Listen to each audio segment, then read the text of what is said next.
Մենք այսօր մենք գիտենք այսօր, որ Վարդան Ղուկասյանի դատավորությունն է Լաս Վեգասում, փորձելու ենք միանալ, հասկանալ ինչ է կատարվում այնտեղ եւ ինչպիսի դատավորություն է լինելու։ Նախ ես ուզում եմ շնորհավորել Վարդան Ղուկասյանի ծննդյան օրը, թող Աստված օրհնի եղբայր քեզ, թող այս օրը լինի քո ապաշխարության եւ օրհնության եւ ազատության օրը եւ իմ մաղթանքները քեզ, ես միշտ ասել եմ, հիմա էլ եմ ասում, ես մնում եմ որպես հայ քրիստոնյա, օգնելով, բարձրաձայնելով խնդիրը մեր հայրենակցի խնդիրը Վարդան Ղուկասյանի, որ նա այսօր անազատության մեջ է, ես նորից ասում եմ, ես կապ չունեմ ոչ մի կուսակցության կամ ինչ-որ անունների հետ, մեկ րոպե, ստեղ ինձ գրությունագալի, որ կարողանանք հասկանանք, ես կապ չունեմ ոչ մի կուսակցությունների հետ, ես որպես լինելով հայ քրիստոնյա, ես փորձում եմ լինելով Ավստրիայի հայ սենատորը, փորձելով իմ հայրենակիցներին, դա գնի Վարդան Ղուկասյանը, գնի Պողոսյան Պողոսը, փորձելով քրիստոնեայել օգնություն տալ մեր հայրենակիցներին, մենք ունենք արդեն մի քանի գործողություններ, մինչև մարդիկ իմ հետ կկապնվեն Լաս Վեգասից հասկանանք ինչ է կատարում այնտեղ, ես ուզում եմ մի քանի բան խոսել Եղեռնի կապակցությամբ, մեր եթերների մեջ են ինչ-որ մենք խոսել ենք եւ այն ինչ-որ մենք արտահայտվել ենք մեր պահանջը ազգերից եւ Թուրքիայից, որ մենք պահանջատերն ենք, ես ուզում եմ հիմա մի երկու բան ասել, որ 110 տարի անցել է արդեն Եղեռնը եւ ես միշտ բերում եմ մի թեման, մի պոզիցիայի, որ ասելով լավ 110 տարի արեցինք, խոսեցինք, բարձրաձայնեցինք, լավ ենք անում, մենք բարձրաձայնում ենք մինչև վերջ, բայց ես այստեղ տեսնում եմ գլոբալ խնդիրը բարձրաձայնելը կա, բայց օրենքը չի գործում։ Ես մի քանի օր առաջ այդ իմ կոչի ժամանակ ասացի, որ այո, Թուրքիան իմ հարևանը չի կարող լինել։ Ես ուզում եմ, որ մի քանի բան մեկնաբան եմ այդ ասածից համար։ Պատկերացնում եք, երբ որ մեկը գա մտնի ձեր տուն, տներից մեկի սենյակը վերցնի, դուռը փակի, այդ սենյակի մեջ լինի ոսկիներ, փողեր, աթոռ, սեղան եւ ինչ որ իրեր։ Եվ դուք ձեր տան մեջը դուռը թխկցնելով ասեք, հարևան, գիտեք ինչ կա, կարող է ինձ մի հատ աթոռ տաք, կամ կարող է դուք ճանաչեք, որ դուք իմ տունը եկել եք եւ տիրացել եք։ Այստեղ հարցը ինչու՞մն է, որ մենք կոչում ենք Թուրքիան եւ Ադրբեջանին հարևան։ Սա աբսուրդ է եւ ես շատ անգամ եմ մտածել, ինչի համար չի աշխատում մեր այս բողոքը, որովհետեւ մենք շատ սխալ ձև ենք բարձրաձայնում։ Հрьяաները ապրում էին Գերմանիայում եւ Եվրոպայով։ Գերմանացիք արեցին այդ հոլոկոստը կոչվածը, շատ դաժան մի գործողություն եւ փորձեցին Եվրոպայում մեկ որտեղ որ հрья տեսնեին նրանց վառեն եւ սպանեին։ Դաժանա, դատապարտելի է, բայց Գերմանիան նա հատուցում է մինչև այսօր հрьяաներին, մինչև այսօր եւ աշխարհի բոլոր երևի եզակի երկրներից կարող է Իրանը կամ չգիտեմ մի երկու հատ մուսուլմանական երկիր կամ աֆրիկական երկիր լինի, որ չի ընդունում հրյա ազգին, բայց չկա մի երկիր պետություն, բայց նայեք Գերմանիան է դրա հեղինակը եղել, թե հետին ստվերը ով էր կանգնած անգլիան, թե ամերիկան, թե չգիտեմ ալմանորագայինը, դա հարցի մյուս կողմն է,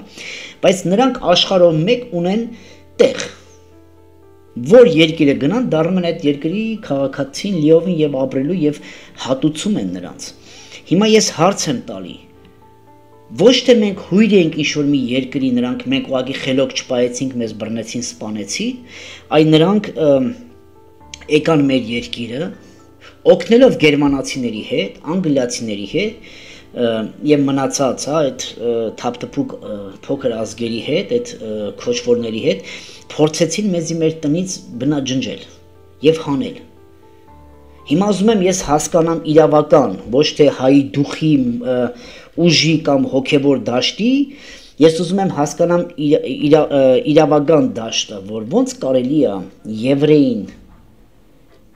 սպանեք Եվրոպայում, հոլոքոստ անեք Եվրոպայում, նրանք մինչև այսօր։ Ես ուզում եմ հասկանալ, որ ինչի համար մենք չենք պահանջում այս ամեն ինչը,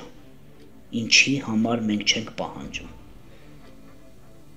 Մոմերով ու ջայրով եվրոպացին չի պահանջելու քեզ, չի տալու քո հողդ։ Նորից եմ կրկնում, այսօր Վարդան Ղուկասյանին թուրքը չի նստացրել, չի ձերբակալել։ Այսօր Սերոբ Գասպարյանին մնացած մեր եղբայրներին ես մի երկու օր հետո անուններ կասեմ, թե քանի մարդ են հիմա տնային կալանքով նստած, որ չեն կարող դուրս գան, ոչ մի բան չեն կարող անել։ Հիմա հարց, ինչի համար են նրանք կալանավորված, որ նրանք կարողանան մնացած երեխաներին էլ, ինչի համար են մարդկանցը ձերբակալում, ինչի համար են մարդկանցը լռեցնում, այստեղ եղել է մեծ առևտուր, հոլոքոստի ժամանակ չեղավ առևտուրը չթողեցին եվրեները անելու, նրանք ուզում էին առևտուր անել, բայց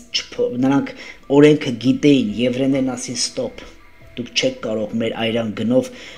առևտուր անեք, դուք պետք է հետ վերադարձնեք 6 միլիոնի եղածը եւ ոչ թե մեկ անգամ, այդ ձեր սաղ կյանքը, որտեղ որ մենք դնենք մեր ոտքը, այնտեղ պետք է կանանչի ձեր երկրների մեջ, որտեղ եվրեների մեջ կային խելացի մարդիկ,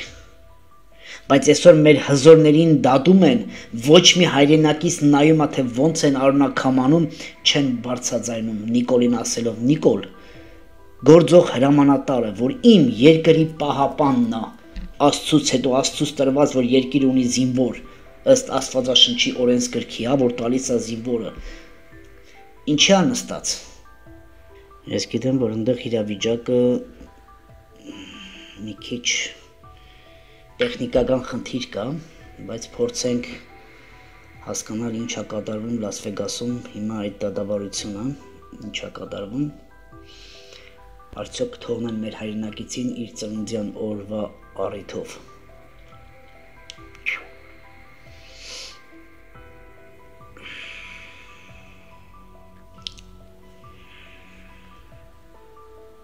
Դեր թագավորական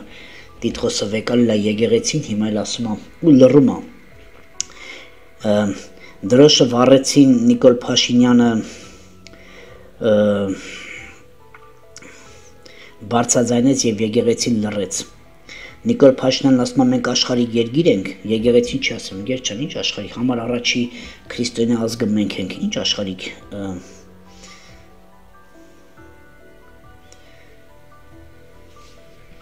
Չէ, իրոք մեր այդ հեռախոսների այդ խնդիր կա, որտեղ այսօր առավոտից կապը շատ այնտեղ շատ վատ է։ Ես ոնց հասկացա, եթե չեմ սխալվում, այդ կապերը երևի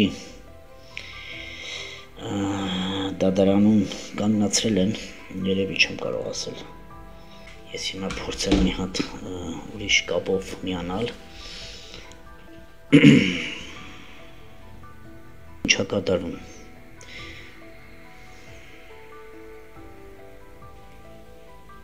Լավ, ոքեյ, ընդեղ մի քիչ ուշ կզանգարեն ինձ, փորձենք երրորդ գիծը,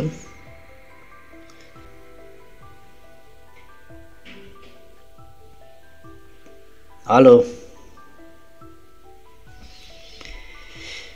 ուղղակի կապերը չի հաստատվում դատարանից, ուղղակի զանգը չի գնում, տարբեր համարներ են ու զանգը չի գնում ընդեղ, փորձում ենք համոբել զանգահարել, համ WhatsApp-ով, համ տարբեր